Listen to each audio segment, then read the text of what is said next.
Salut tout le monde, je m'excuse par avance pour cette vidéo euh, parce qu'elle n'est absolument pas préparée, j'ai pris aucune note, j'ai pas du tout réfléchi à ce que je vais dire. Pour tout vous dire, j'avais même pas prévu de faire cette vidéo en fait, j'avais l'intention après ma vidéo sur les Gardiens de la Galaxie de me la couler douce pendant une semaine ou deux, histoire de laisser les cours reprendre puis de vous sortir un nouveau top 5. Mais voilà, cet après-midi, là, nous sommes donc mercredi. Mercredi combien? Je ne sais pas. Nous sommes mercredi en tout cas. Et j'ai fait un marathon cinéma avec ma meilleure amie qui s'appelle Anna. Et voilà, je sais que ma vie n'a rien d'intéressant, mais ça permet d'introduire le sujet. Et donc voilà, on s'était pas vu pendant tout l'été, et donc on s'est dit quel film aller voir. Donc je tapote. Et donc elle voulait absolument aller voir Nos étoiles contraires, donc on l'a vu. Et j'ai pas trop envie d'en parler parce que bon, c'est niais, ça expose une vision de la vie et de la mort qui est pas du tout celle que j'ai. Donc à partir de là, c'est un peu dur d'être pour ce film. J'ai vraiment pas, j'ai ni aimé ni détesté ce film en fait. J'entendais les gamines de 13 ans qui chialaient derrière moi et des pleurs hystériques, vous voyez, donc ça m'a un peu déconcentré du film. Et donc elle voulait à tout prix aller voir ça. Donc je dis d'accord, mais comme on doit aller voir deux films, donc je regarde ce qui sort, et là je vois Ennemi.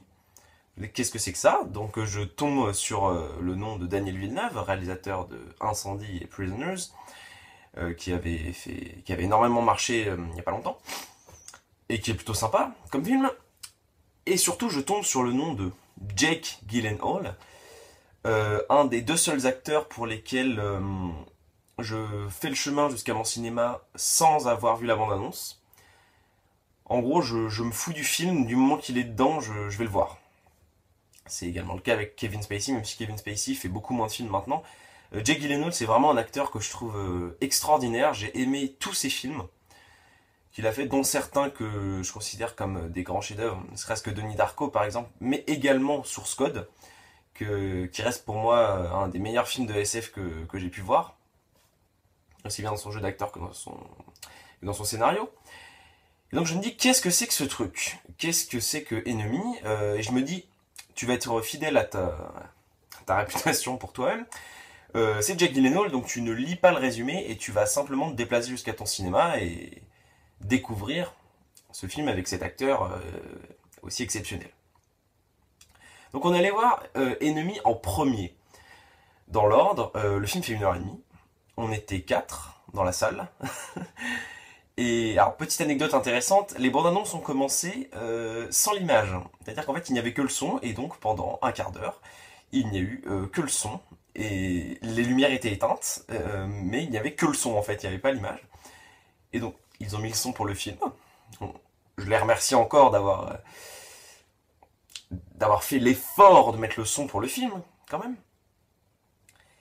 Et à la sortie à l'instant où le film s'est terminé, et où donc on a dû se précipiter pour aller voir pour aller voir Nos étoiles contraires, quoi. Je me suis dit, enfin on s'est dit, enfin surtout moi, je ne savais pas, elle était catégorique, c'était une des pires merdes qu'elle avait jamais vues de sa vie. Elle est très catégorique. Euh, mais moi en fait, j'arrivais pas à déterminer si j'avais vu la pire merde de l'année ou l'un des meilleurs films de l'année. Ce qu'il faut comprendre avec Enemy, c'est que c'est un film, comment dire, vous savez, à chaque fois qu'on vous sort un exemple de film qu'il faut voir au moins deux fois pour le comprendre, pour ma part, l'exemple que tout le monde me sort, c'est Denis Darko, alors que comme si j'avais pas vu Denis Darko. Mais au moins dans Denis Darko, la première fois que vous le voyez, vous avez une intrigue, et vous avez une intrigue qui se termine dans Denis Darko. Ce qui n'est pas le cas dans Enemy. Parce qu'en fait, au fond, Enemy, ce film n'a pas d'intrigue. En fait, je, je sais pas quoi en penser. Honnêtement, Parce que même si je fais ça étape par étape comme dans les autres critiques, ça peut pas marcher parce que ce film, tu ne peux pas le noter, tu peux pas dire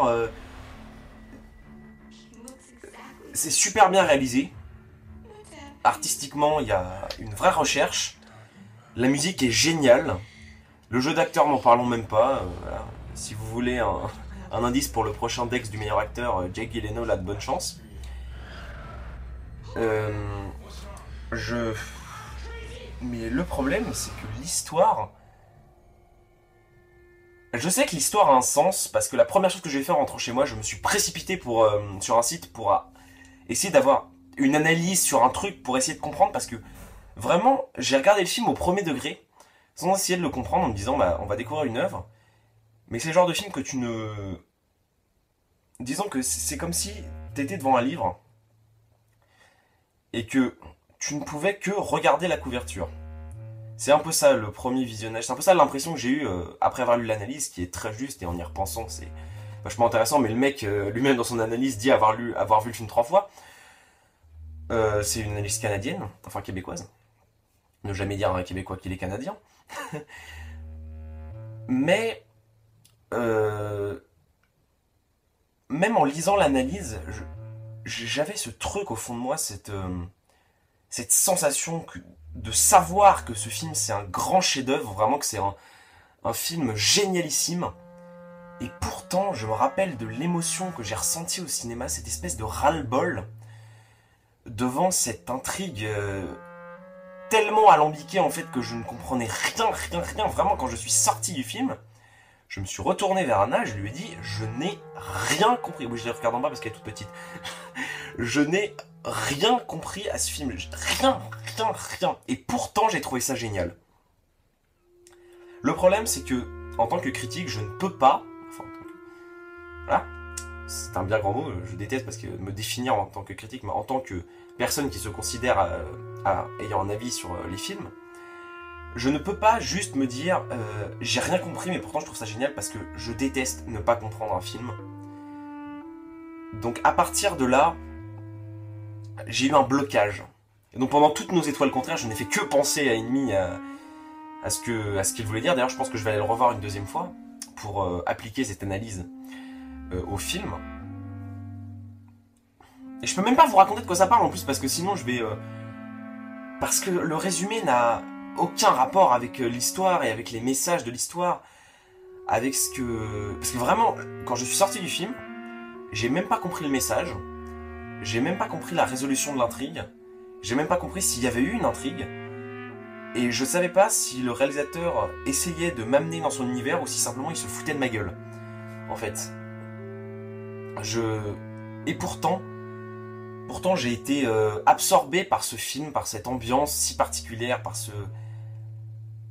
cette esthétique, ces symboles, notamment la récurrence du symbole de l'araignée, enfin, pas vraiment de l'araignée, parce que, à un moment donné, voilà, c'est pareil, j'ai eu toute une réflexion par rapport à l'omniprésence des araignées et des toiles d'araignée dans le film, et en fait, suite à la lecture de l'analyse, j'ai compris que ce n'était pas si con que ça, en fait, j'avais... Une petite idée de ce que pouvait vouloir dire le film. Enfin. Mais en fait, le problème, c'est que mon analyse se basait sur la veuve noire. Et sur ce que représente l'araignée, la veuve noire. Malheureusement, c'est pas une veuve noire, c'est une tarentule. Et oui, ça, c'est une petite dédicace pour tous les arachnophobes qui vont regarder cette vidéo. C'était une tarentule.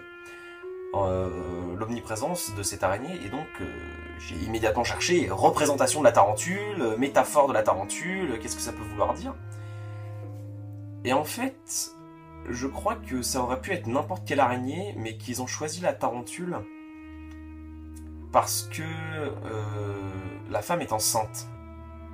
Et que c'est la plus grosse araignée en fait. Je pense vraiment que c'est pour ça. Parce que sinon, j'ai cherché une métaphore de la tarentule. Qu'est-ce que ça peut vouloir dire dans les diverses sociétés, etc. Et je n'ai rien trouvé. Donc de toute façon, je pense vraiment qu'ils ont fait ce choix uniquement parce que la femme était enceinte. Et putain, mais ce plan de fin, mais... J'ai...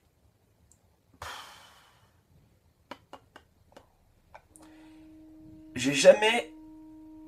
Comment dire?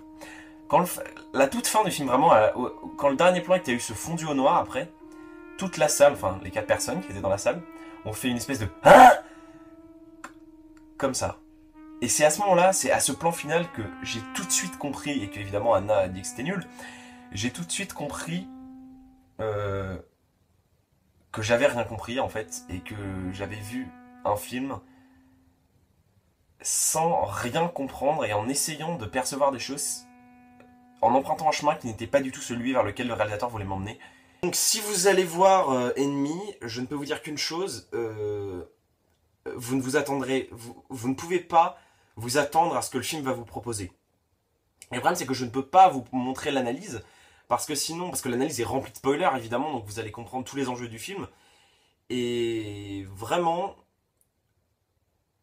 j'ai adoré en fait ce film après en avoir parlé un peu dans cette vidéo. J'avais besoin d'en parler de toute façon, même si c'était pas très construit, je m'en excuse encore. Et je m'excuse surtout pour les nouveaux qui ne sont pas abonnés à la chaîne.